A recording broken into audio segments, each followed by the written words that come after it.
Adam's only 13, but he's used to hardship. His parents were addicted to drugs and took their own lives. Soon homeless, he was jailed last year after he was caught breaking into houses. When I first went there, I tried to act tough, because I thought it was like real jail, like proper men's jail. What things did you see that you think a kid shouldn't be subjected to? Like 10-year-olds getting bashed from like 16-year-olds. Yeah, that's like weird. Adam and all Western Australian child offenders end up inside the Banksia Hill Youth Detention Centre in the state capital of Perth. Tony Hassel is in charge of the prison system here. I think what you have to understand is it's the last resort.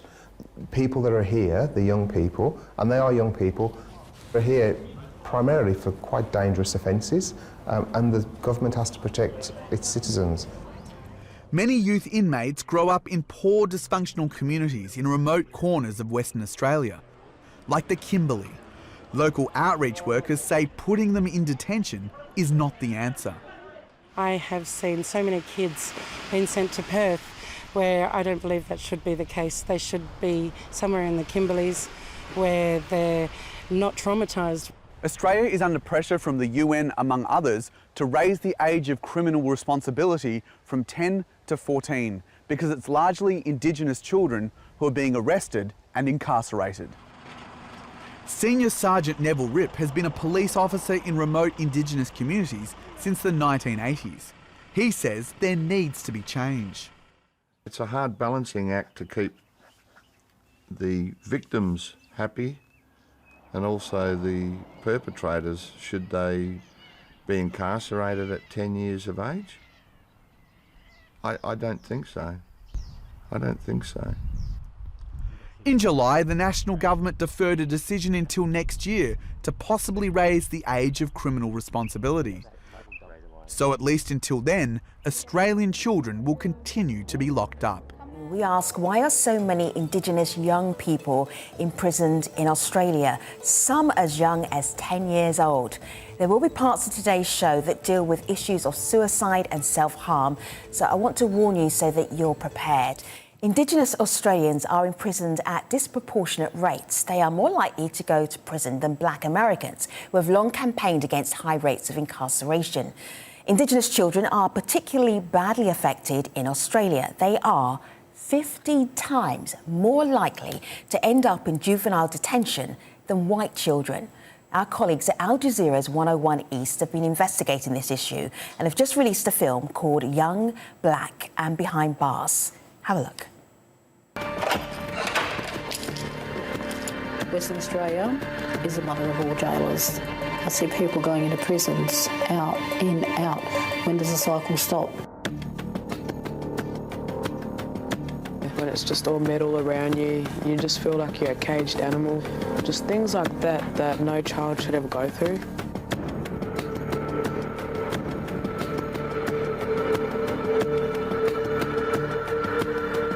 Were all the kids treated fairly in there? Not really. Like 10-year-olds getting bashed from like 16-year-olds.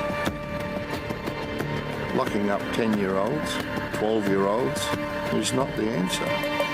We've got to do things better.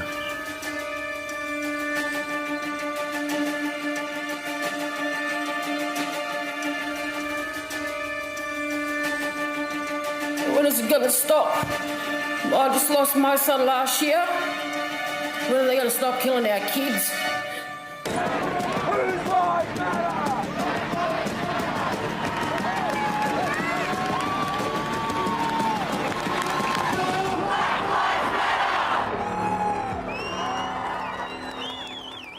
Joining us to talk about the incarceration of Indigenous youngsters, Megan Crowker is Director of the National Suicide Prevention and Trauma Recovery Project. Naomi Murphy is a community activist and Kriti Sharma is a senior researcher with Human Rights Watch. We also asked the government's National Indigenous Australians Agency to join us, but they turned down our invitation. But they did send a statement, and I will be sharing that with you a little bit later on. Ladies, thank you so much for being part of today's show. Megan, there were just two numbers that are in my head right now. One is 10. That's the age of criminal responsibility in Australia.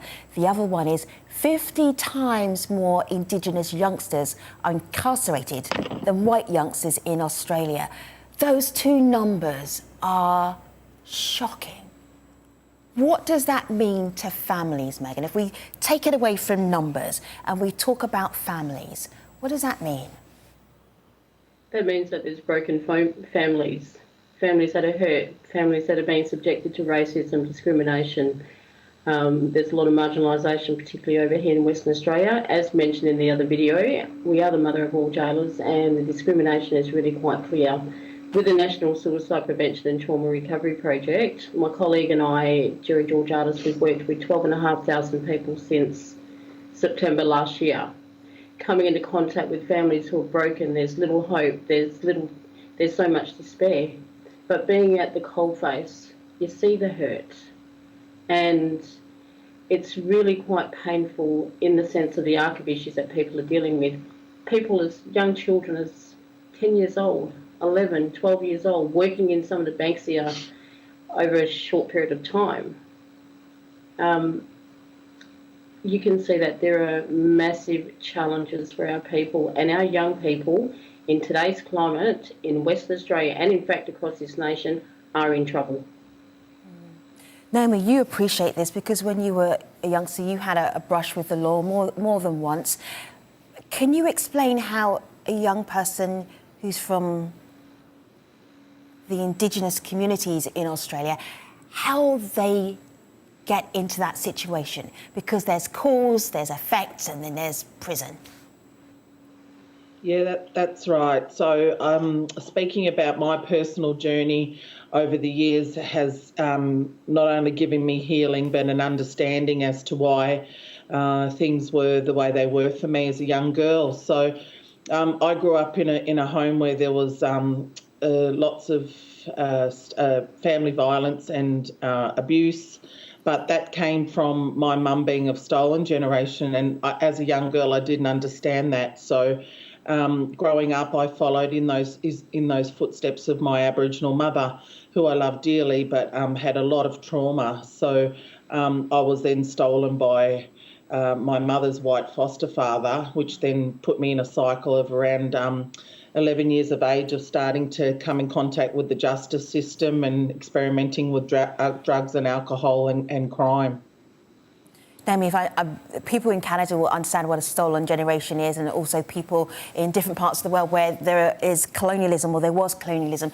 And basically, what happened for the stolen generation was children were taken away from their families and put in institutions or other families because they felt that they could be looked after better rather than with their Indigenous or First Nation families. That in itself is a whole conversation, but just so that you understand what happened to Naomi.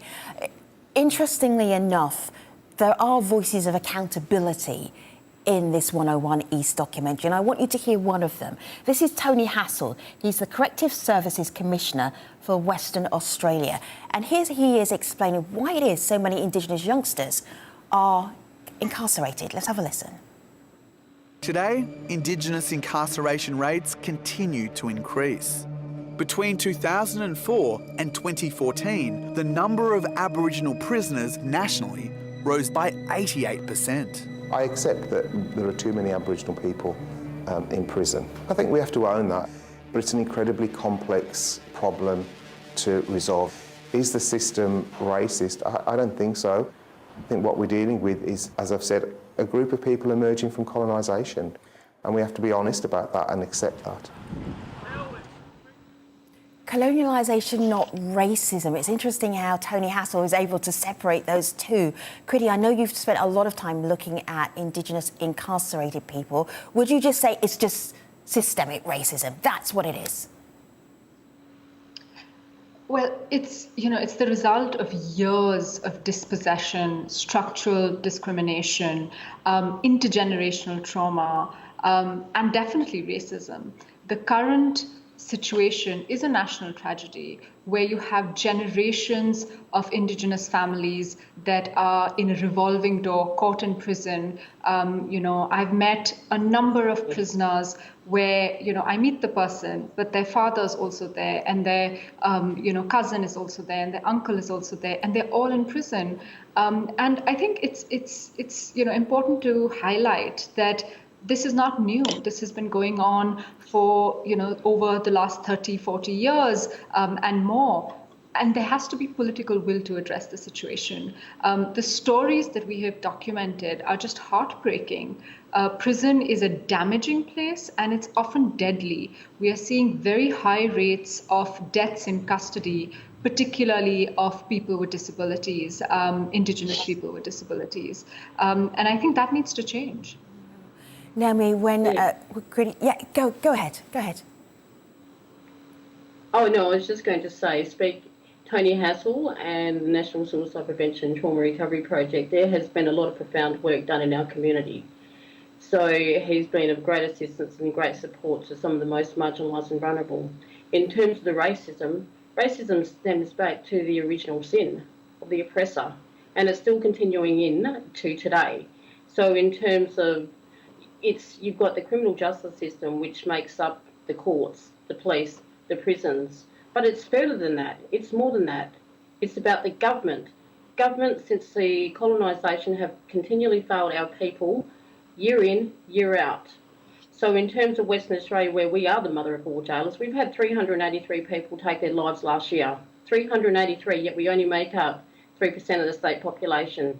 In terms of the incarceration rate, the young people going in and out of prison, it has increased every single year, and it's not getting any better. In terms of homelessness is absolutely a pertinent issue that's affecting our people, not only in Western Australia, but indeed across the nation. So you'll have people coming out of prison and they've got nowhere to go to. That is a systemic failure, and that is the failure of this Commonwealth government. These are the shocking videos which sparked an inquiry into what was happening to children imprisoned in Australia. In one, a boy is strapped to a chair and hooded. Another video shows a boy being picked up by a guard and thrown into his room. Much of the abuse happened here at the Don Dale prison for young offenders near Darwin. Well over 90% of people detained here and elsewhere in the Northern Territory over recent years have been Aboriginal. Earlier this year, boys living in the Territory told Al Jazeera that, among them, the abuse was well known. I knew they treated us different, knew they'd done that kind of stuff, seen it with my own eyes as I grew up, Yeah, all the boys that go in and out of there, they tell you what it's like, and then it's not good. On Friday, after an investigation which has lasted more than a year, members of a Royal Commission inquiry released their report and recommendations. They said they'd found shocking and systemic failures over many years, which were well known and ignored at the highest levels. The Northern Territory's Chief Minister said the failings were a stain on the Northern Territory's reputation. We have been breaking our kids, not building them up. That has become increasingly evident through the Royal Commission hearings. The report recommends the immediate closure of the Don Dale prison. It says children under 14 should only be detained for the most serious of crimes. Tear gas, force and restraint should never be used on children, and video cameras should be worn by guards to monitor their behaviour. But some worry the recommendations won't be enacted and don't go far enough. We've seen so many inquiries make great recommendations and nothing happen. Youth detention isn't working for these young people, and we do need a paradigm shift. The Northern Territory's government says it broadly supports the reforms proposed in the report. Australia's Prime Minister says there are implications for how all Australian states deal with delinquent children. This is a report into the abuse of children, but in truth, given that the vast majority of those at the Northern Territory in prisons are Aboriginal, This is also a report into the abuse of Indigenous Australians. That makes its findings particularly sensitive. Australia has a dark history of abuse towards the so-called First Australians.